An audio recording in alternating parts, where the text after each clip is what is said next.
Al-Quran. Dan tema Al-Quran ini tidak akan pernah habis sampai hari kiamat.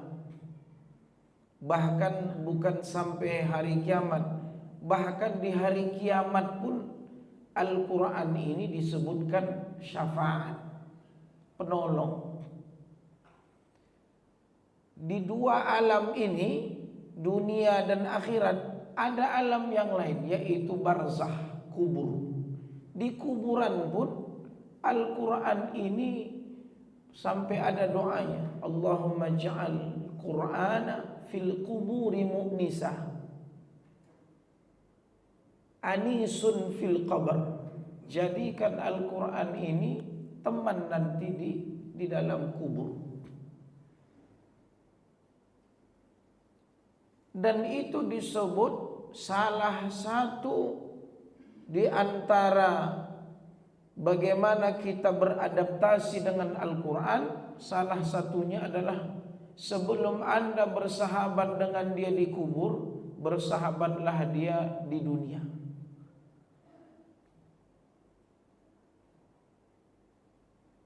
Ikhwatal iman rahimakumullah,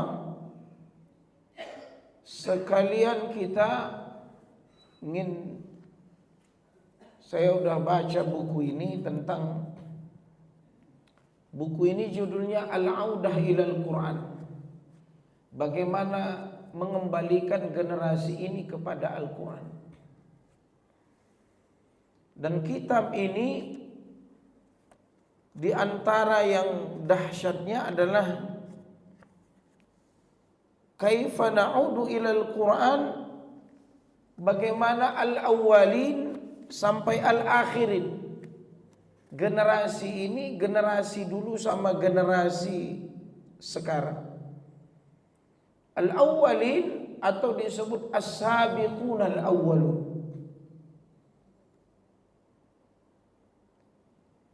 Sedangkan kita disebut orang-orang yang akhirun, ya, dengan segala godaan, cobaan, rayuan, ujian dari masa ke masa, dari zaman ke zaman. Dan di situ ada ikut campur musuh-musuh Islam. Kenapa? Karena mereka tahu rahasia kemenangan, peradaban, keunggulan generasi Islam masa emas dan keemasannya adalah di sini. Ya. Bukan di handphone, bukan di kemajuan zaman.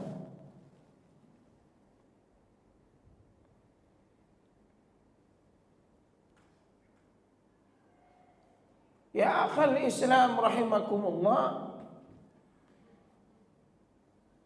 lalu ada doa Rasul di surah Al-Furqan. Dan di situ ayat Allah memberikan pesan. Dan ini mohon al-wa'yu, artinya mohon konsentrasinya. Karena ketika Rasulullah menyebut ayat itu, waqala ar-rasul ya rabbi inna qaumi takhadhu hadzal qur'ana mahjura. Rasulullah berkata, ya Rabbi, ya Tuhanku, inna qaumi takhadhu hadzal qur'ana mahjura. Sesungguhnya kaumku menjadikan Al-Quran itu sesuatu yang diacuhkan, diabaikan, ditinggalkan. Tentu pertanyaannya, ada apa? Kenapa? Padahal Al-Quran ini disebut masdar, sumber. Padahal Al-Quran itu disebut dustur, undang-undang. Yang lebih, ini maaf ya, saya menggunakan bahasa Al-Quran itu bukan radikal, tidak, bukan ekstrim juga, tidak. Sampai Allah bilang, wa man lam yahkum bima anzalallah fa ulaika humul kafirun, fa ulaika humul fasiqun. Orang yang tidak menghadirkan Al-Quran ini dalam menjawab masalah-masalah kehidupannya, ini kita lembutkan. Karena kalau dibilang siapa yang tidak berhukum dengan Al-Quran kafir, fasik, nanti kan gak enak. Ketika diolah itu gak sedap.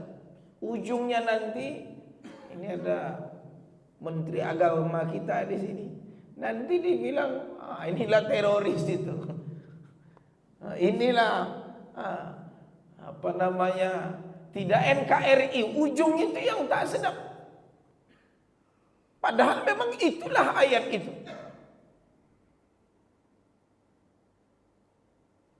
Sama dulu kita zaman-zaman di mana istilah non-muslim dengan kafir itu ketika diangkat, ujian yang dahsyat terhadap kalamullah, berat itu. Sebaliknya ketika muslim disebut teroris. Jadi ternyata ini disebut oleh ulama aqabat, rintangan-rintangan ketika kita memang betul-betul menjadikan Al-Quran ini sebagai pedoman hidup. Jadi diuji memang. Ya di zaman Nabi tidak ubah. Tidak ubahnya apa? Nabi dibilang sahir, kahin, asatirul awwalin, mendongeng, supaha dibilang bodoh, jahil, kurang apa gitu. Saya ulangi sekali lagi, ayah bunda jamaah yang dirahmati Allah, semakin kita dekat dengan Al-Quran, itu semakin besar ujiannya. Dan itu saya rasakan sendiri. Begitu awal anak saya masukkan di ma'had tahfiz, di awal-awal ternyata untuk bertahan di sekolah tahfiz ini, itu kan memang iblisnya juga iblis yang memang benci dengan Al-Quran, ya kan? Kalau kita ini iblisnya, setannya kan setan yang mengantuk-mengantuk aja, itu ujiannya.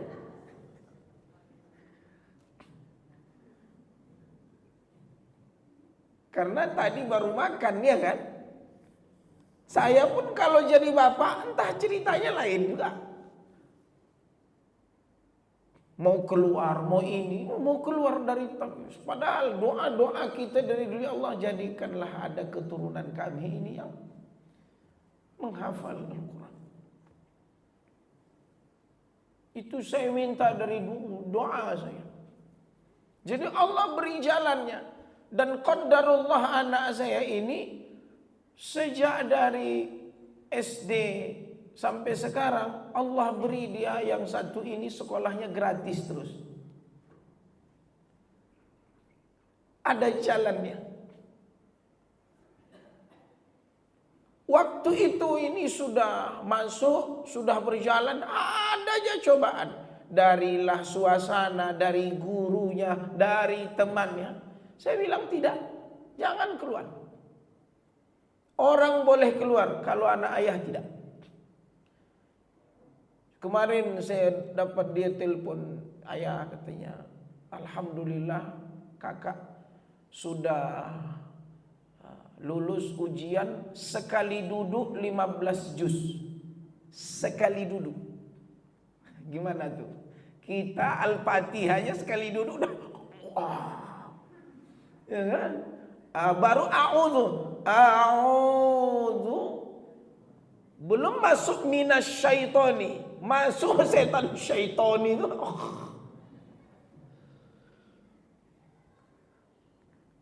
Saya mendengarnya menggigil saya. Tidak pernah. Saya coba kemarin hari pertama Ramadan itu sekali 3 juz. Di hari kedua, masuk hari ketiga ini posisi bacaan ini bukan menghafal sekali duduk. Membaca itu sudah juz yang ke-10. Tadi malam pulang saya tarawih ceramah baru di juz ke-10. Minimal 1 hari 3 kajian. Saya mohon maaf style saya hari ini pakai celana karena habis ini mau menemani Syekh Palestina ke pondok. Ada kajian zuhur, baru nanti kajian malam ada 4. Jadi rencana tadi mau langsung ke pondok, tapi lihat kondisi. Jadi ya akhul Islam itu betul-betul dahsyat godaan. Tapi kalau itu kita lewati ayah bunda, bagaimana kita minimal sekali membacanya. Memang betul-betul terpaut cinta kasih hati kita itu kepada Al-Quran. Minimal membacanya. Standar yang paling mudah. Karena semua modal untuk membaca itu semua sudah gratis sebenarnya. Mulut Allah kasih, lidah ada, tangan mengambilnya ada.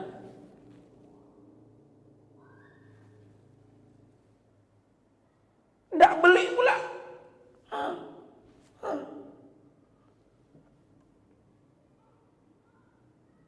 Malu kita kalau membaca ini ketika lewat di beranda tontonan handphone kita ada orang buta yang baca Quran. Malu kita. Orang tuli baca Quran. Orang bisu baca Quran. Ada Quran yang khusus untuk orang buta itu.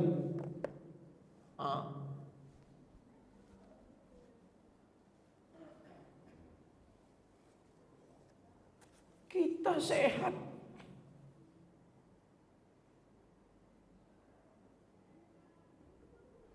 Apa perasaan kita saat itu?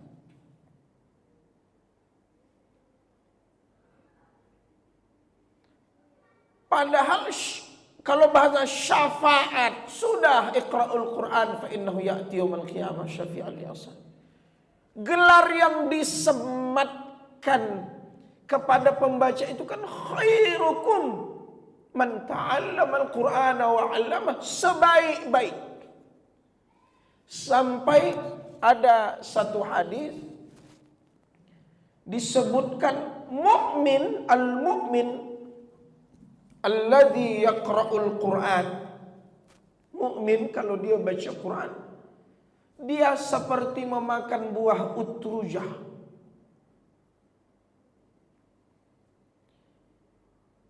Dimakan buah utrujah ini rasanya manis, wanginya semerbak. Nabi bilang ada lagi mukmin tapi tak baca Quran seperti memakan buah tamar. Nah, ingat kita ini sedang puasa. Kalau bukanya biasanya kan sunnahnya pakai kurma.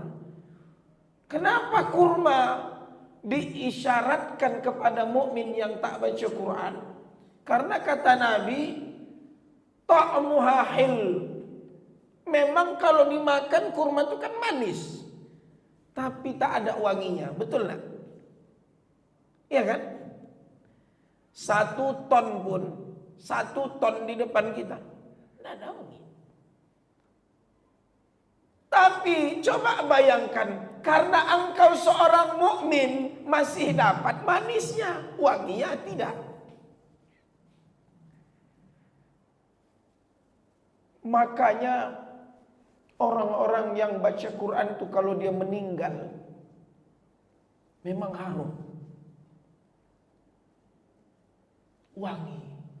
Jasadnya itu sampai ada satu kisah, saya memang lupa pula bawa handphone, tapi syukur juga tak bawa handphone. Saya jadi tadi doa, ya Allah, saya kadang kalau nyampaikan kajian ini selalu doanya wattaqullah wa yu'allimukumullah. Kalau kamu bertakwa, Allah yang mengajari kamu, Allah yang membimbing. Jadi satu kisah di tanah Palestina. Makanya saya tadi maksudnya mau megang Quran, megang handphone itu karena ada satu tema yang saya jadikan jam 9 ini harus dibahas oleh Syekh Palestina itu, yaitu tantangan anak-anak kita zaman ini terkait dengan Al-Quran. At-tahaddiyat al-yawm.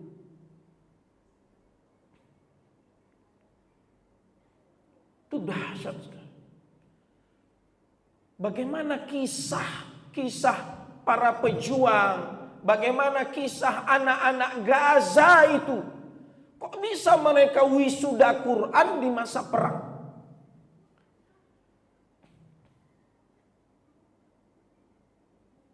Gimana itu? Kok bisa itu? Mereka sedang perang tapi wisuda Quran. Kapan ngapalnya? Kita nggak perang, makanan banyak, waktu banyak, jangankan wisuda.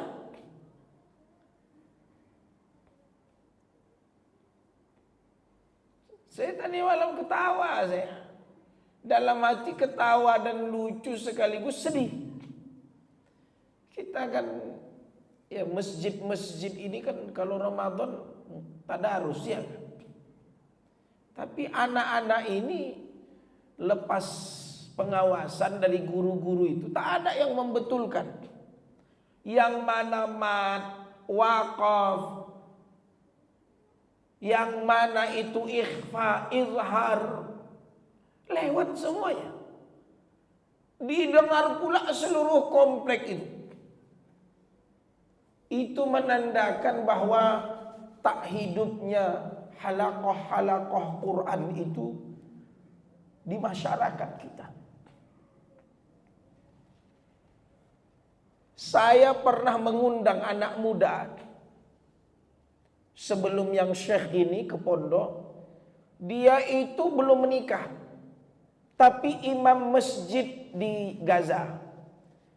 Sepekan dia di Riau ini, setelah diselamatkan dari perbatasan Rafah, masuk ke Mesir karena dia sakit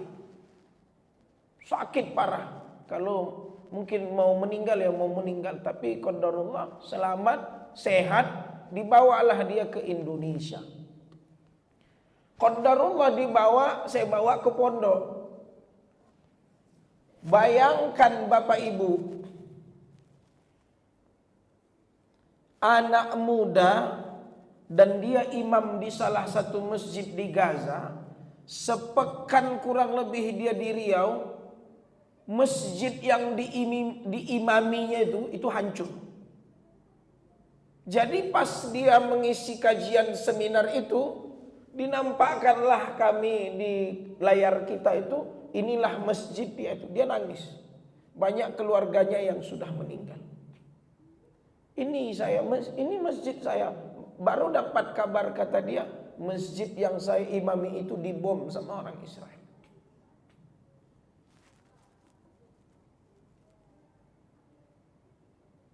Gimana perasaannya? Tahu Bapak Ibu, anak muda ini qiraah, dia punya keahlian kalau tak salah qiraah sab'ah. Bayangin, di kondisi yang sulit itu ada anak pemuda Gaza yang bisa dan bagus hingga menguasai satu disiplin ilmu Al-Quran namanya qiraah sabah.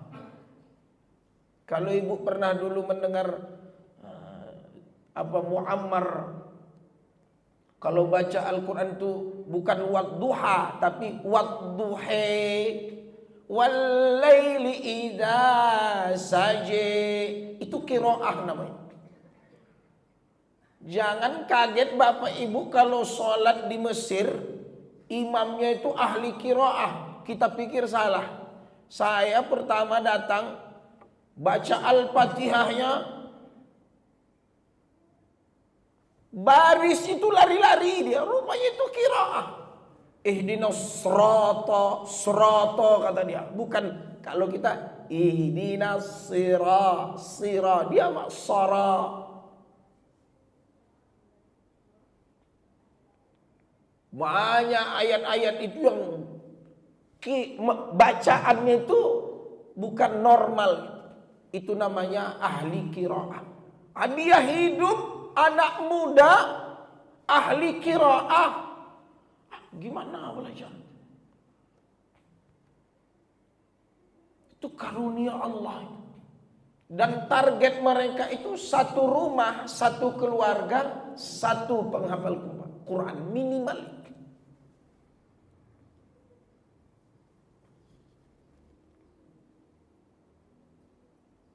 Itu dahsyat. Waktu itu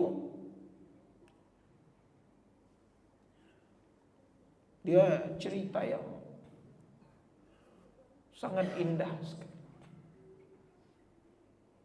Jadi Bapak Ibu, kalau kita di rumah ada AC, ada karpet, ada kursi, kalau mereka itu menghafalnya, ada yang masuk ke bawah terowongan, ada yang di kem-kem pengungsi di tenda-tenda itu.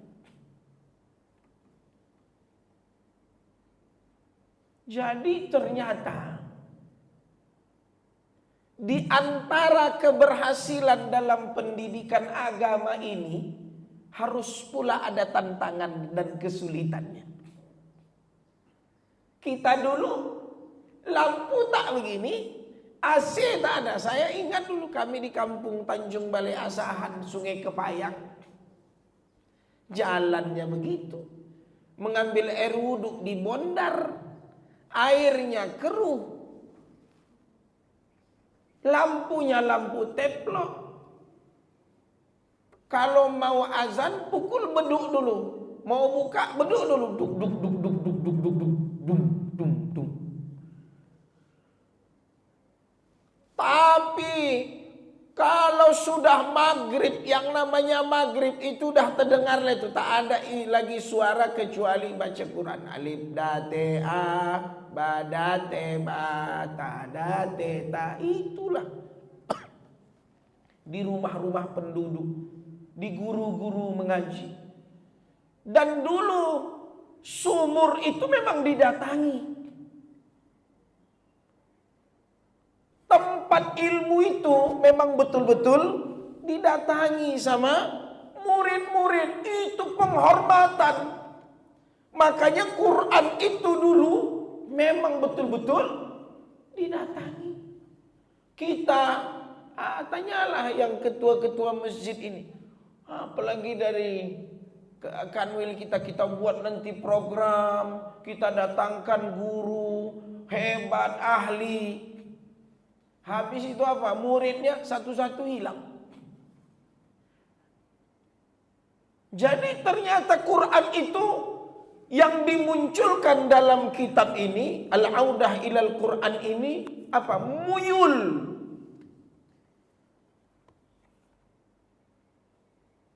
Dia butuh atau tidak?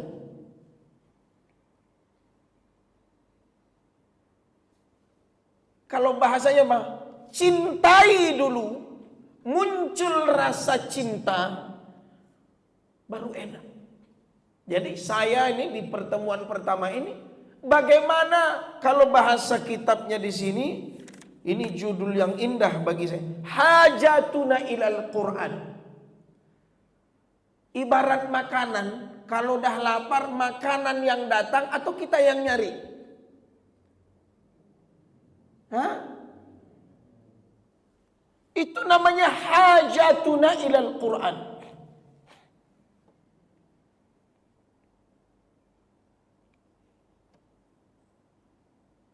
Ibaratnya gini Pak, saya bilang kenapa harus ada tantangan. Contoh, kira-kira kalau kita pulang ataupun jalanlah naik sepeda motor atau naik mobil, tiba-tiba bannya itu, na'udzubillah, kena paku bocor. Duduk di situ semalaman atau nyari? Minimal share ataupun ada nggak alamat di sini titik kumpul di sini atau titik saya di sini, ada nggak bengkel yang terdekat? Cari di Google misalkan. Cari teman informasi. Saya pernah perjalanan menuju ke Payakumbuh, ada kawan menikah. Kami 3 mobil iring-iringan. Satu mobil ini pecah radiatornya sehingga panas, berhenti. Di mana berhentinya? Pas di Kelok 9 sana. Naik pula. Mana?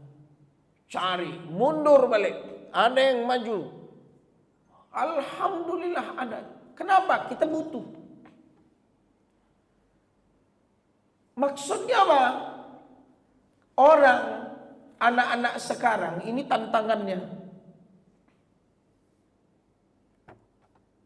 Kalau ditanya, dia butuh mana? Quran atau handphone? Atau paket data?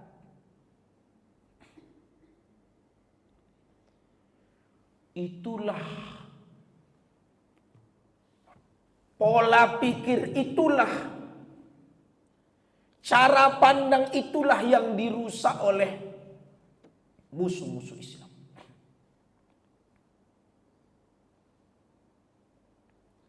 Berangsur-angsur, bertahap, mulai mereka kikis cara pandang dan rasa butuh ke Quran tadi.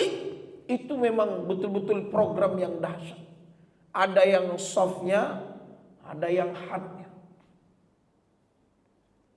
Dan itu memang betul-betul diprogram. Dimunculkanlah artis, dimunculkan termasuk dari artis itu nyanyian-nyanyian. Maka dulu kalau kita belajar Ghazwul Fikri, perang pemikiran itu, salah satunya apa? Ada berapa S itu?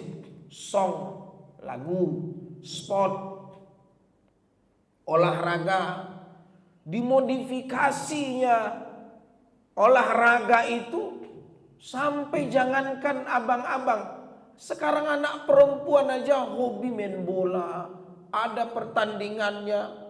Mana di zaman dulu kita kenal perempuan pakai sepatu bola? Nggak ada. Apalagi lari main bola? Nggak ada. Sekarang musim tanding futsal perempuan. Mulai dari lagu, olahraga, hobi. Apalagi sekarang yang buat konten-konten apa semua. Jadi sudah terlalu banyak varian-varian godaan untuk kita jauh dari Al-Quran. Anda tahu kita nanti cucu cicit kita.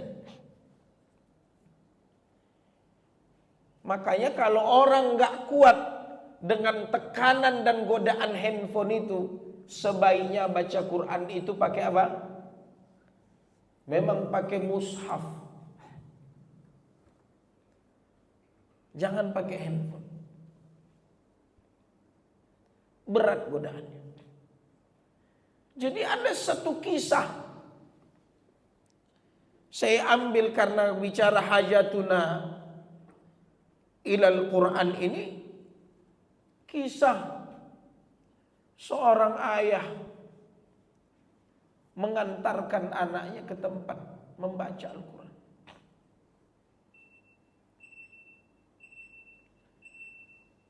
Dan itu terjadi di Mesir.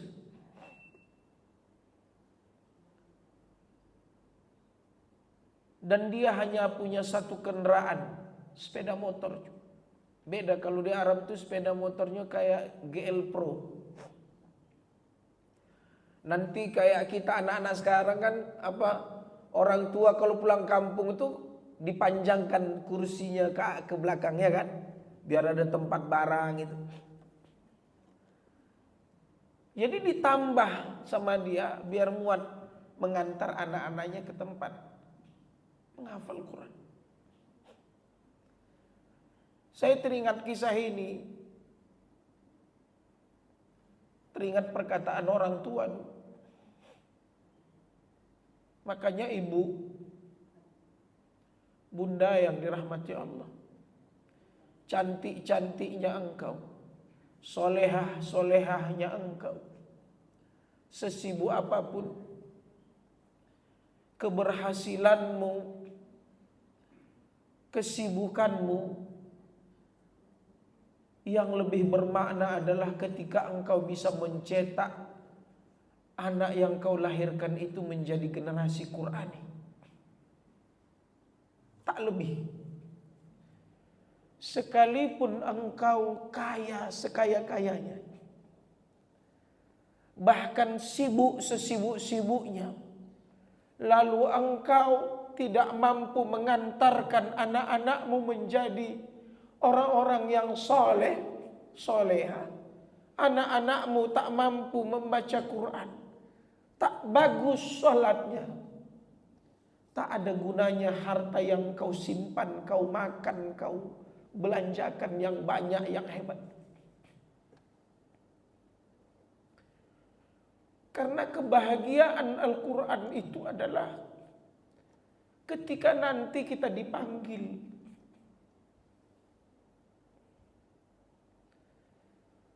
dihadapkanlah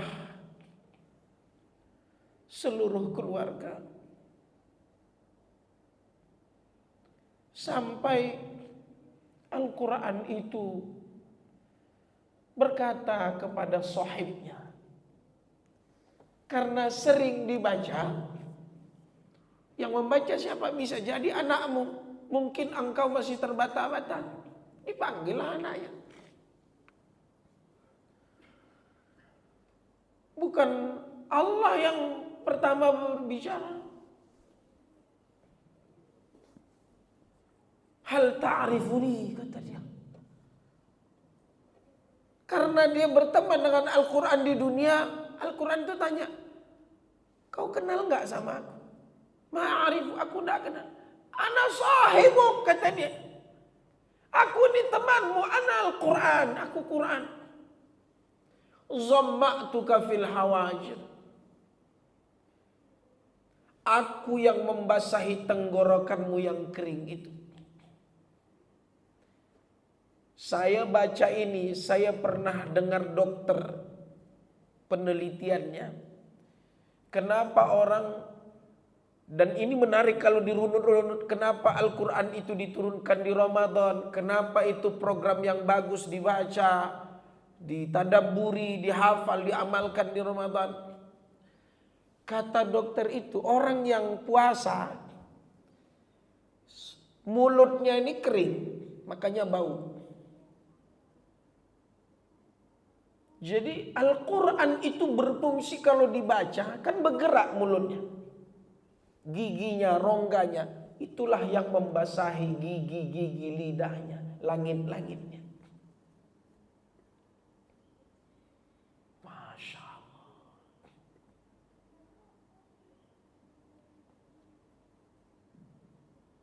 Lalu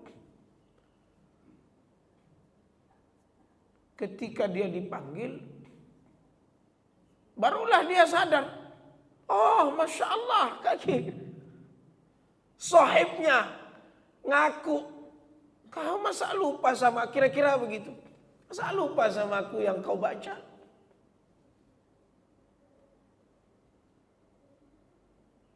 Fayudha'al mulka biyaminih wal khulda bishimalih.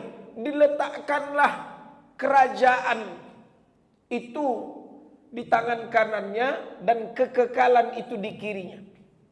Wa yuksa walidayhi hullataini alladzi la taquma lahumad dunya. Maka dipakaikanlah jubah kemuliaan itu kepada orang tuanya.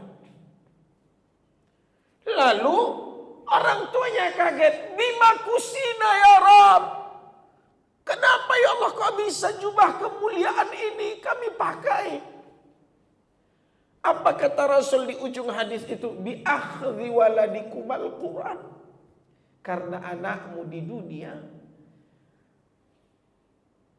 bersahabat dengan Al-Quran, membaca Al-Quran, apalagi mengamalkan Al-Quran.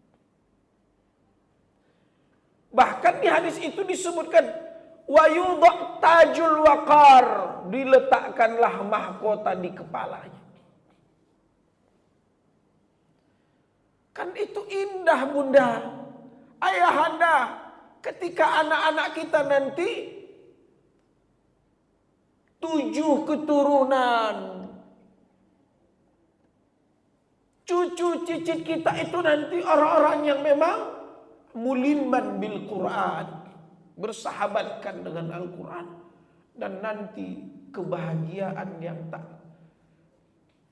terhitung, tak terbayangkan ketika dimasukkan keluarga itu ke surganya Allah.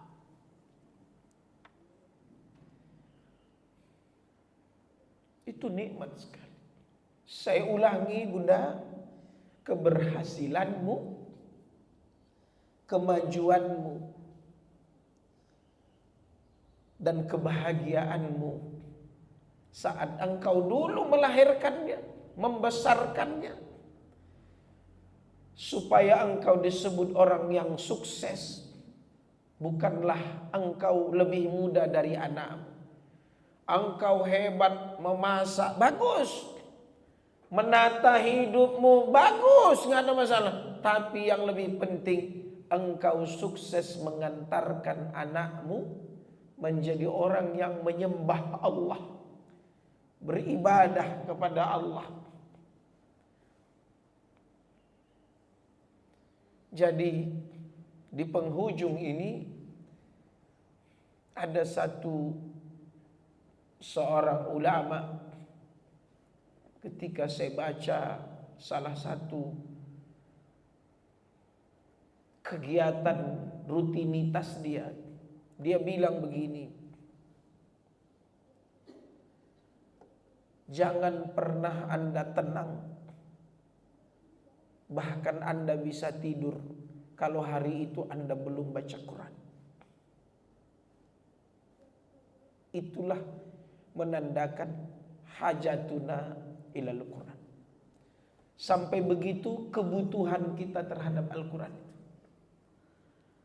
Nggak tenang hari itu, nggak bisa tidur, ketutup matanya, berdetup jantungnya. Lalu dia tanya, kok hari ini aku ada yang hilang ya? Rasanya ada yang nggak enak. Rupanya hari itu dia belum. Hadirkan perasaan itu, itulah salah satu yang membuktikan rasa cinta kita kepada Al-Quran. Kalau orang sekarang, apa ya? Kok ada yang hilang? Kok perasaan kok kurang enak? Kira-kira apa? Jawab sendiri.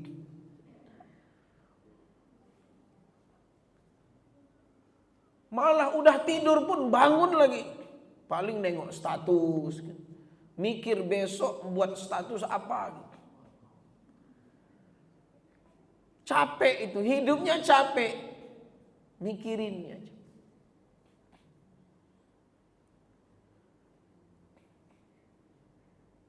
Itulah ternyata rahasia kenapa ayah emak kita dulu maghrib mengaji. Saya pun kalau mak nelpon dari kampung, ini kurang enak gini-gini, perasaan gini-gini, teringat ayah kau nak, kata dia kan.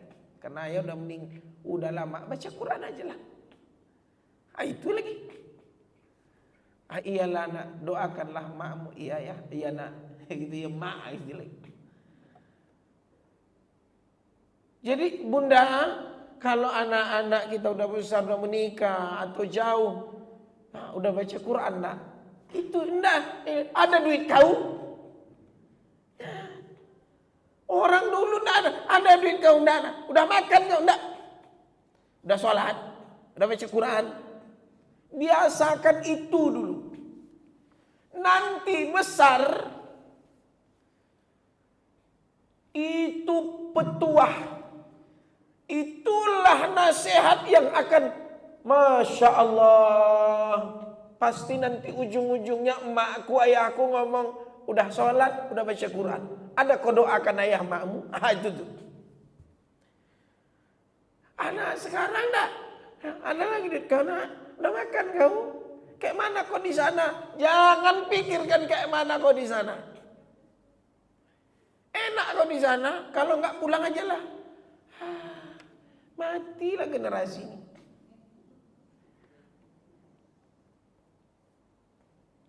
Saya bilang, nah, Quran itu mukjizat dan pasti ada godaannya. Rasulullah aja membawa Quran ini, baca itu sejarahnya. Ditentang, dihina, dicaci, mau dibunuh lagi. Kita, kau udah ayah antar. Ini gratis atau udah sekolahku ke pondok. Duduk manis saja.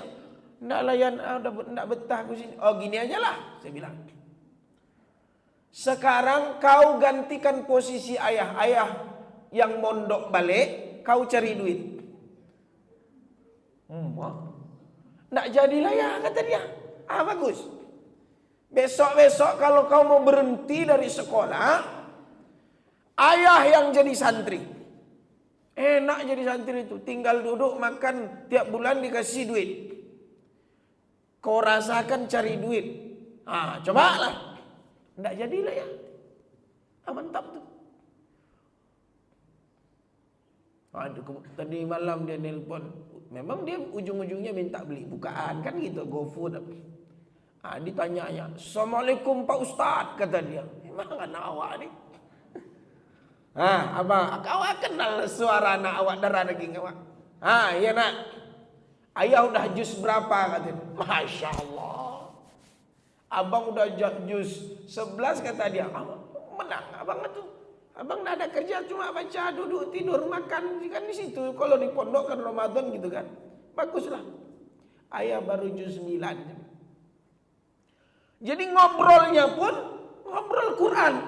Apalagi di Ramadan. Ini kalau diobrolkan dunia nih apa? Apa bunda yang mau kita tinggalkan ke anak kita? Makan dia makan juga. Rumah dia pun tinggal ambil lah. Tapi ketika nanti ada asbab, karunia Allah, rahmat Allah turun dan dikumpulkan kita di surga, dikasih mahkota, dipakaikan jubah kemuliaan. Satu surga.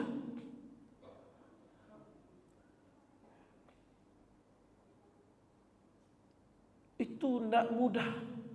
Maka buatlah pembicaraan, topik-topik kita. Jangan lagi materi ini. Jangan lagi materi. Nih. Jadi ada anak saya nomor 4 nih. Pulang dari sekolah, kan sepekan ini libur. Kemarin pas pulang, ayah, kawan-kawan udah daftar. Ngapa? Ada karantina tahfiz. Kakak ikutlah ya. Ya udah, kata Umi ya, udah Umi daftarkan. Daftarkan. Sibuklah dia. Pakai tas mana nih ya? Pakai aja lah tas koper ini. Ya kurang legging, jilbab, kurang. Nggak apa-apa, ya beli. Pulang kadang saya beli jilbab Robani 2. Kemarin beli legging. Mukena ada, belilah yang baru 1 ya katanya. Keluar juga duit awak nih. Tapi karena memang dipakai untuk penghafal Quran. Ya Allah. Anak orang pergi jalan maksiat hanya untuk nonton, hanya untuk pergi ke luar negeri. Puluhan juta habis beli tiketnya lagi, nginap di hotel. Ini ndak anak awak nginap di tempat rumah-rumah biasa. Tapi yang dia baca Quran, udah nggak apa-apa. Nikmat. Bayangkan nyuruh orang untuk karantina tahfiz. Anak SD itu kan bukan mudah. Apalagi Ramadan pingin bukanya enak, pingin. Tapi kalau dia mau, itu satu kesyukuran. Doalah kita supaya anak cucu kita ini memang cinta sama Al-Quran. Kelak itu yang menyelamatkan kita. Maka kata Nabi, ma in tamassaktum bihima lan tadillu abadan. Ini tak akan bisa sesat. Karena ini mapnya, ini sistem yang Allah turunkan supaya cek map Google kita tuh nggak akan pernah salah alamatnya.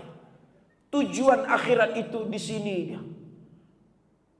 Toolsnya, mapnya, peta supaya cerah, supaya hidup ini betul-betul terarah. Dan itulah di Al-Quran. Jazakumullah khair.